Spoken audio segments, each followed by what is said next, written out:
Hi, everybody. This is Silvio Canto in Dallas, Texas on Thursday, July the 7th.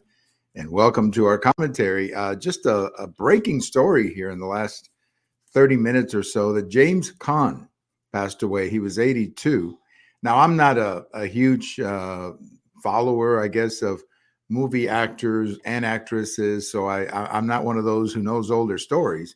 But I do remember him in The Godfather. He was one of the three sons in The Godfather, and I thought he was fabulous in that role. I always enjoy watching the movie and watching him in that role. I think he was the oldest son of the Godfather brothers back then. So rest in peace, James Caan. He was in other movies, but I frankly don't remember those movies. But I certainly remember The Godfather, and he was really good in that movie.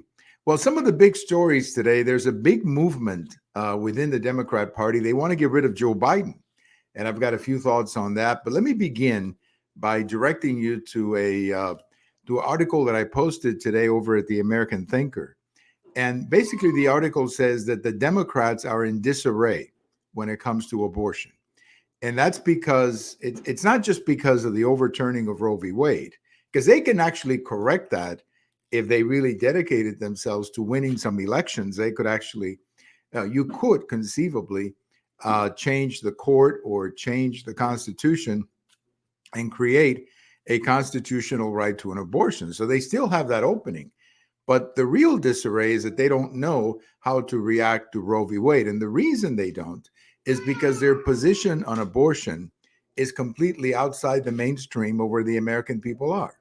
In other words, most Americans are not 100% or zero when it comes to abortion. Most Americans are somewhere in the middle. And I think this opinion that was before the Supreme Court, the Mississippi opinion that brought all of this out, I think that's where most Americans are. They say, okay, you can have access to an abortion, but it has to be regulated, meaning it has to be within a certain amount of time. You cannot have 100% or zero. It has to be regulated in some form. The problem is that most Democrats, or at least the vocal, the ones that you see on TV, the ones that you see marching, what they favor is unconditional abortion. And that is never going to happen because that's not where the American people are. In other words, the American opinion when it comes to abortion is actually very similar to what you're seeing in most of the European countries, where abortion is legal, but within certain restriction or a certain number of weeks, 10 weeks, 15 weeks, something like that. That's where most Americans are with respect to abortion. That's not where the Democrats are. That is not where the Democrats are. Their thinking is that abortion should be without any kind of regulation. And that's never going to happen. That's never going to happen through the state legislatures. And the pro-abortion people have not figured out that they're going to have to now win those battles in the state legislatures. They can no longer simply rely on judges doing it for them. They're going to have to go to the state legislatures and win abortion by state legislatures. They have to persuade people that their position on abortion should be the position that wins the debate. And frankly, they don't know how to do that. Their position is radical. And I go back to what I said before. Most Americans are not 100% or 0% when it comes to abortion. They want something in between. And what they want in between is, yes, you have access to an abortion, but it has to be limited, whether it's 10 weeks, 15 weeks, 20 weeks, whatever it may be. That ought to be determined by a compromise in the state legislature. And that's not where the Democrat Party is. And that's why they're having such a difficult time battling the issue of abortion, because what they stand for is completely outside of the mainstream of where the American people are with respect to abortion. So that's their frustration. They're against the overturning of Roe v. Wade, but they don't really know how to make their case to the American people that abortion should be legal, because Americans do not believe, and all the polls confirm this, Americans do not believe in unconditional abortion. They believe in access to abortion. Okay, some access to abortion, that's fine, but not unconditional, meaning there has to be a regulated abortion.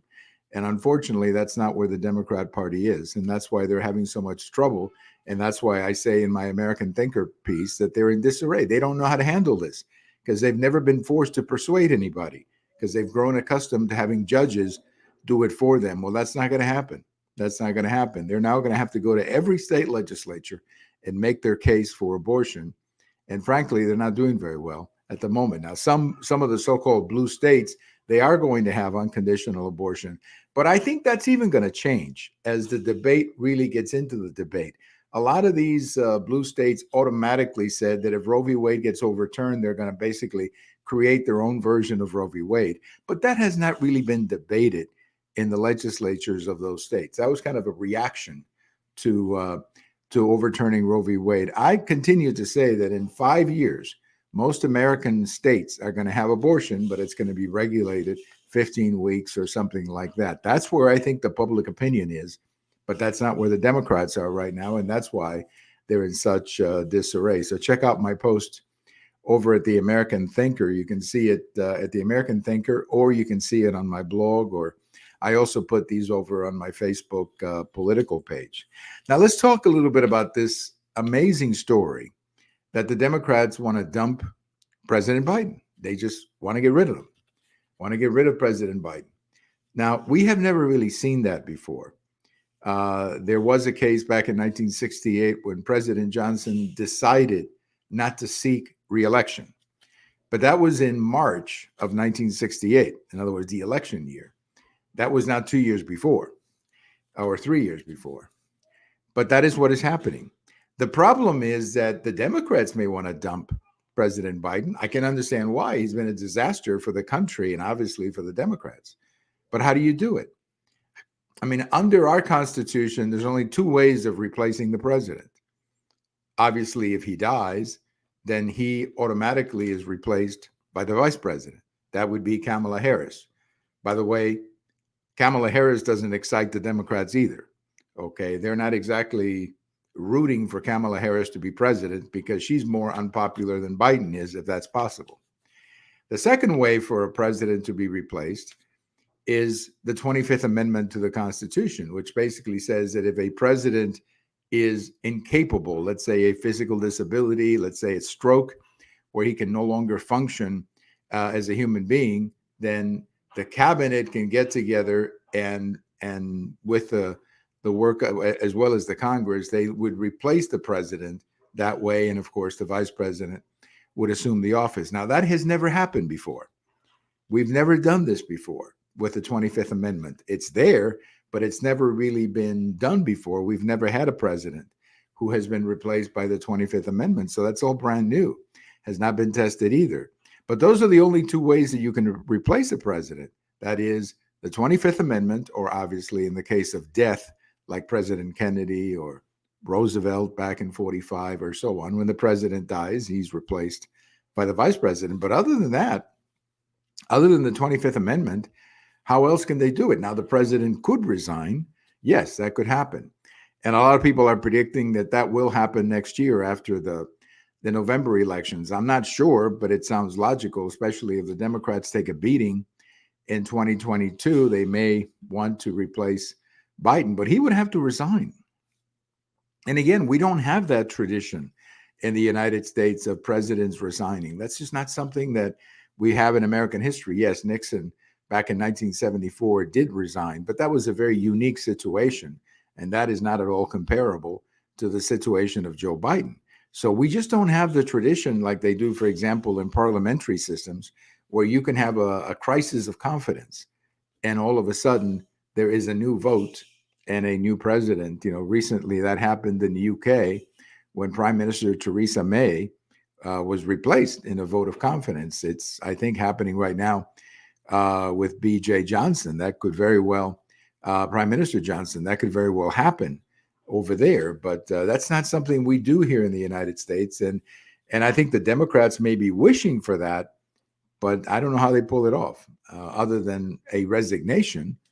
But that could also bring about a bunch of problems for the Democrats. Problem number one would be President Kamala Harris. That's not exactly something they're looking forward to. So it's a very bad situation for the Democrats that they're in right now, a situation that they created because they were so crazy about getting rid of Trump. They were so obsessed with getting rid of Trump that this is what they have, a worse situation for them and a worse situation for the country. Sometimes you got to be careful what you wish for, as the old expression goes. Well, you may remember that young woman who came into the January 6 hearings, I guess a couple of weeks ago, saying that she heard someone say that President Trump tried to take away the steering wheel or choke one of the Secret Service agents. Well, the Secret Service is doubling down, saying that did not happen. That did not happen.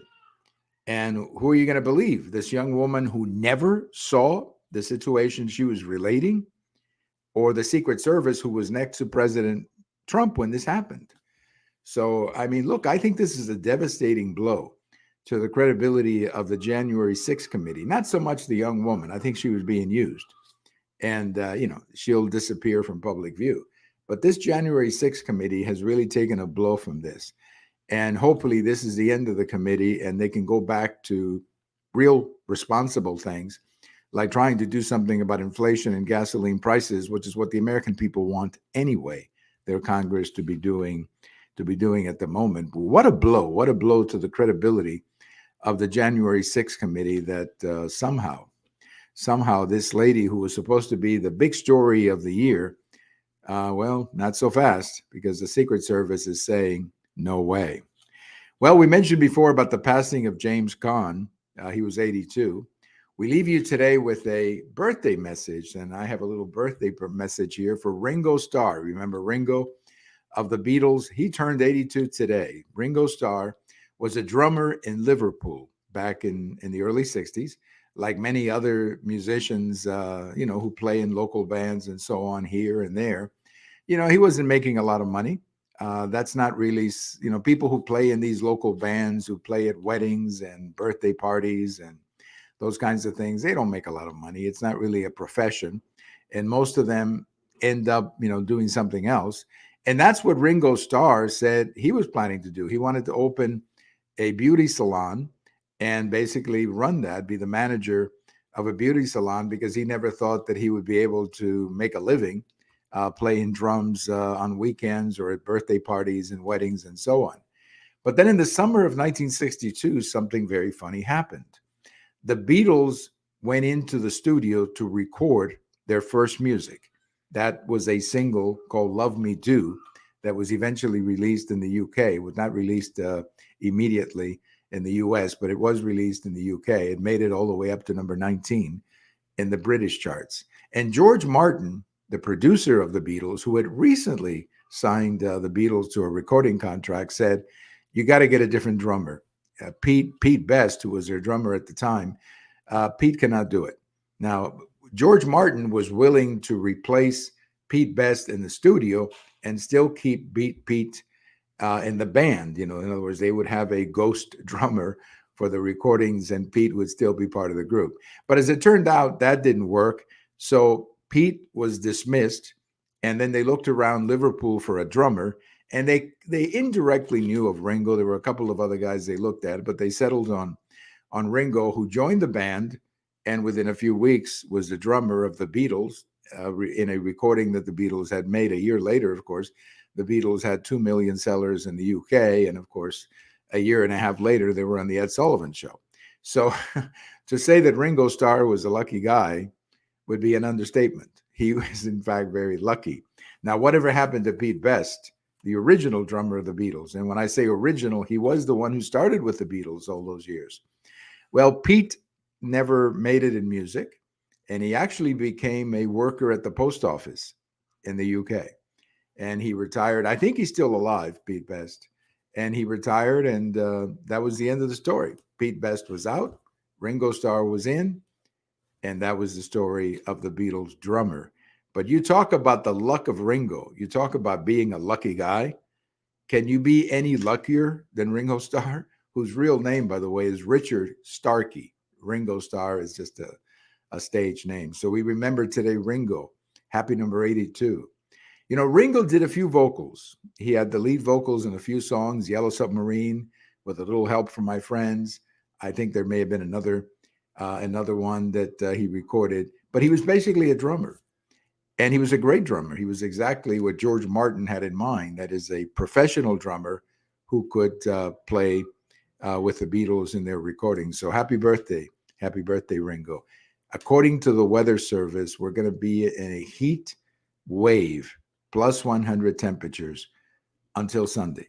So if you are in the Dallas area or North Texas, or if you're planning to come here, just remember that it's very hot, and it's going to be very, very hot here in North Texas for quite a while. Thank you for listening. Thank you for watching, and we'll talk to you later. This is